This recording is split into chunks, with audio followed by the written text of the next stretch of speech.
एक नगर में एक धनी व्यापारी रहता था। उसकी 3 बेटियां थी। बड़ी बेटी का नाम एंजल, मंझली का नाम स्वीटी और सबसे छोटी बेटी का नाम ब्यूटी था। तीनों बहनों में ब्यूटी सबसे सुंदर थी। इस कारण उसकी दोनों बड़ी बहनें उससे जला करती थी। स्वभाव से ब्यूटी नर्म और दयालु थी, जबकि दोनों बड़ी बहनें गुस्सैल, लालची और स्वार्थी थी।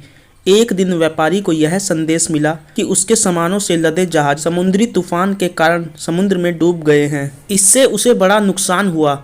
उसका पूरा व्यवसाय बर्बाद हो गया। घर को छोड़कर उसके पास कुछ भी नहीं बचा और वह गरीबी में जीवन काटने को विवश हो गए। आलीशान जीवन जीने की आदि व्यापारी की दोनों बड़ी बेटियां इन हालातों के लिए पूरा दिन अपने पिता को बुरा भला कहती रहती और शिकायतें करती रहती थी। वे घर का कोई काम नहीं करती थी, लेकिन ब्यूटी इस हालतों में भी खुश थी। वह पूरे दिन घर का काम करती और साथ ही अपने पिता को भी खुश रखने की कोशिश करती थी। कुछ महीनों बाद एक दिन व्यापारी को पता चला कि उसका एक जहाज बंदरगाह पर पहुंच गया। उसके तुरंत ही बंदरगाह जाने की तैयारी कर ली। जाने से पहले उसने अपनी तीनों बेटियों से पूछा कि वापसी में वह उनके लिए क्या लेकर आए। दोनों बड़ी बेटियों ने सुंदर कपड़े, जूते, मोतियों का हार और इस तरह की अन्य चीजें लाने के लिए कहा। ब्यूटी अपने पिता की हालत जानती थी, इसलिए उसने अपने पिता से बस एक सुंदर लाल गुलाब का फूल लाने को कहा। जब व्यापारी बंदरगाह पहुंचा तो उसने देखा कि उसके जहाज का पूरा सामान नष्ट हो चुका है। साथ ही उसका जहाज भी टूट फूट गया है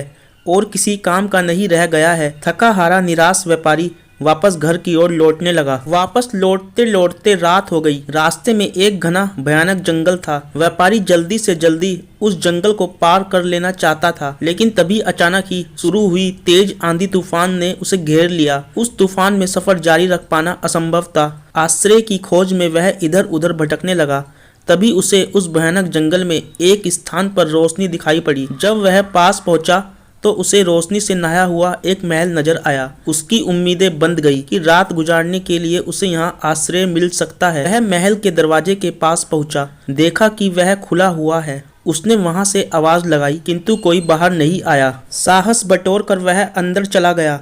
अंदर पहुंचकर उसने फिर से पुकारा, किंतु फिर भी कोई नहीं आया। वह महल बड़ा ही विचित्र था। पूरा महल रोशनी से जगमगा रहा था। खाने की टेबल लजीज पकवानों से सजी हुई थी, लेकिन वहां कोई भी नहीं था। लंबी यात्रा के उपरांत व्यापारी को जोरों की भूख लग आई थी, इसलिए वह चुपचाप भोजन करने लगा। भोजन करने के बाद वह जिज्ञासावश महल की सीढ़ियां चढ़कर ऊपर पहुंचा। महल बहुत आलीशान था और उसके हर कक्ष सुंदर रीति से सजे हुए थे। वह थका हुआ था, इसलिए एक कमरे में जाकर नरम बिस्तर पर सो गया।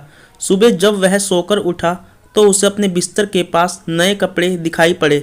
नहा धोकर उन कपड़ों को पहनकर वह तैयार हो गया। खिड़की के पास झांककर उसने देखा कि मौसम साफ हो चुका है। अब मैं अपनी यात्रा फिर से शुरू कर सकता हूँ। यह सोचकर वह सीढ़ियों से नीचे उतरा। नीचे पहुंचकर देखा कि टेबल पर नाश्ता लगा हुआ है।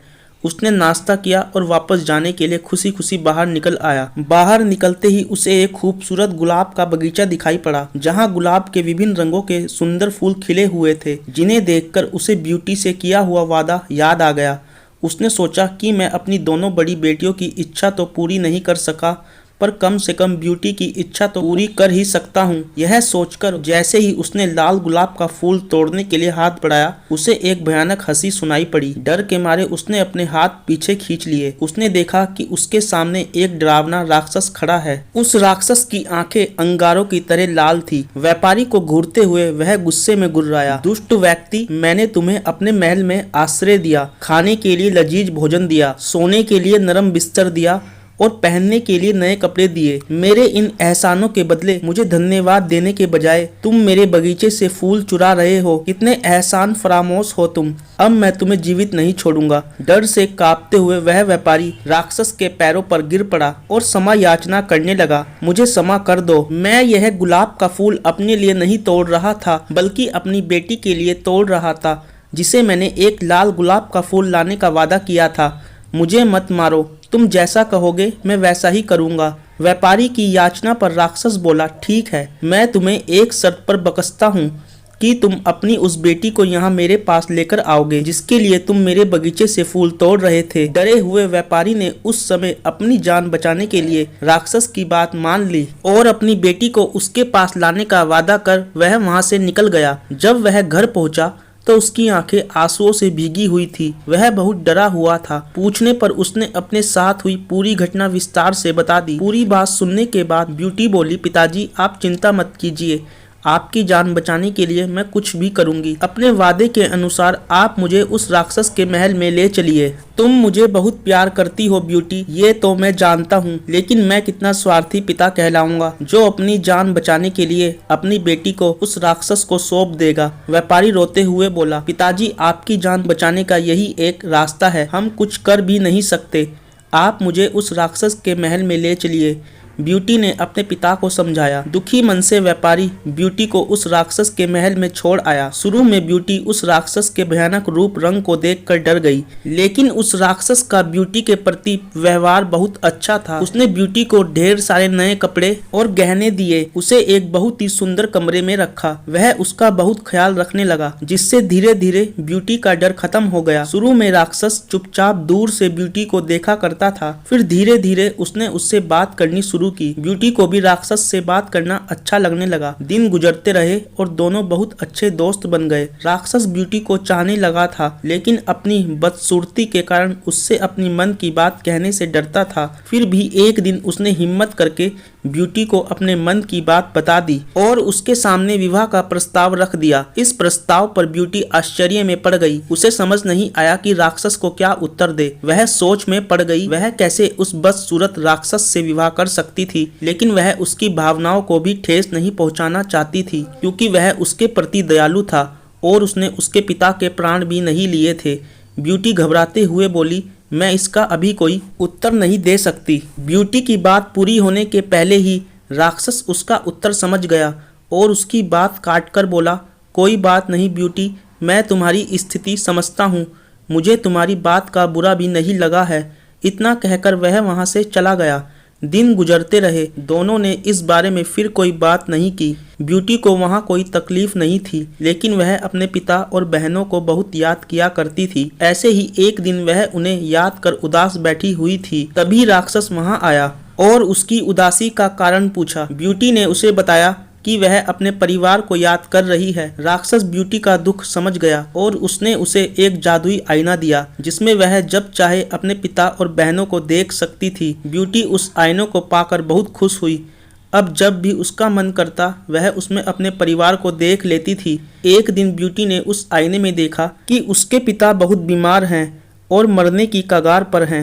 वह दुखी हो गई। उसने राक्षस से विनती की कि वह उसे उसके पिता से मिलने के लिए जाने दे। वह आखिरी बार उनसे मिलना चाहती है।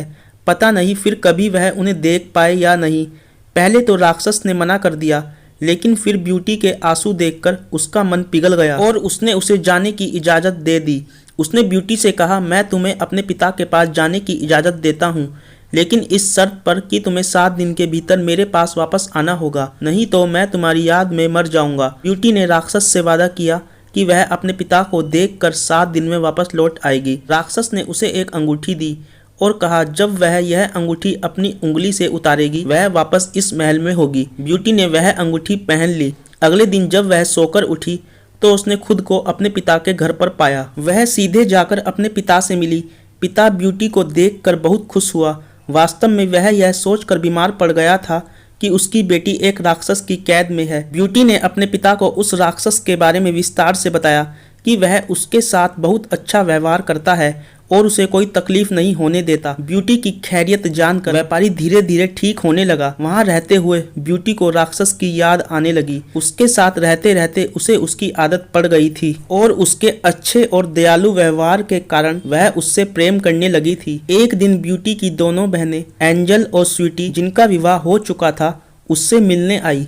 ब्यूटी ने उन्हें राक्षस के घर के आरामदायक जीवन के बारे में बताया। सुनकर दोनों बहनें जल उठी। जब उन्हें पता चला कि ब्यूटी को 7 दिन के भीतर वापस राक्षस के महल जाना है, तो उन्होंने झूठे आंसुओं की बदौलत ब्यूटी को वहां कुछ दिन और रोक लिया। वास्तव में यह उनकी योजना थी ताकि राक्षस को ब्यूटी पर गुस्सा आए और वह उसे मार डाले। उधर राक्षस ब्यूटी का इंतजार कर रहा था। 7 दिन पूरे होने के बाद भी ब्यूटी के वापस न आने पर वह तड़पने लगा। इधर ब्यूटी भी उसे याद कर रही थी। एक रात ब्यूटी ने सपना देखा कि राक्षस नीचे गिरा हुआ है और मर रहा है। ब्यूटी की नींद टूट गई उसे अपना वादा ना निभाने पर बहुत पछतावा हुआ। उसने तुरंत ही अपनी अंगूठी निकाल दी और दूसरे दिन जब वह सोकर उठी तो वह राक्षस के महल में थी। ब्यूटी ने दिन भर राक्षस का इंतजार किया लेकिन वह उससे मिलने नहीं पहुंचा। उसने पूरे महल में उसे ढूंढा लेकिन वह उसे नहीं दिखा। वह परेशान हो गई। फिर शाम को वह महल से बाहर निकली और राक्षस को खोजने लगी। उसने पूरे बगीचे में उसे ढूंढा। फिर वह महल के पीछे वाले हिस्से में गई। वहाँ एक कोने में राक्षस नीचे पड़ा हुआ था। वह बहुत कमजोर नजर आ रहा था। ऐसा लग रहा था मानो वह मरने की कगार पर है। ब्यूटी जल्दी से उसके पास गई और उससे बोली, ये तुम्हें क्या हो गया है? मैंने तुमसे कहा था ना कि यदि तुम नहीं आई तो मैं तुम्हारी याद में मर जाऊंगा। राक्षस ने उत्तर दिया। ब्यूटी ने अपने देर से आने के लिए उससे क्षमा मांगी और उससे कहने लगी, तुम मुझे छोड़कर मत जाओ, मैं तुम्हारे बिना नहीं रह सकती। मैं तुमसे प्रेम करने लगी हूँ, मुझसे विवाह कर लो। ब्यूटी का इतना कहना था कि एक चमत्कार हुआ और वह राक्षस एक सुंदर नौजवान राजकुमार में परिवर्तित हो गया। ब्यूटी यह देखकर आश्चर्यचकित रह गई। राजकुमार ने उसे बताया, मैं एक जादूगरनी के श्राप के कारण राक्षस बन गया था। कई वर्षों तक मैं इस रूप में रहा। यह श्राप तभी टूटता जब कोई मेरी बदसूरती के बाद भी मुझसे सच्चा प्रेम करता। आज तुम्हारे सच्चे प्रेम के कारण वह श्राप टूट गया है और मैं वापस अपने असली रूप में आ गया हूँ। ब्यूटी उसे देखकर बहुत खुश हुई। दोनों ने विवाह कर लिया और खुशी खुशी रहने लगे।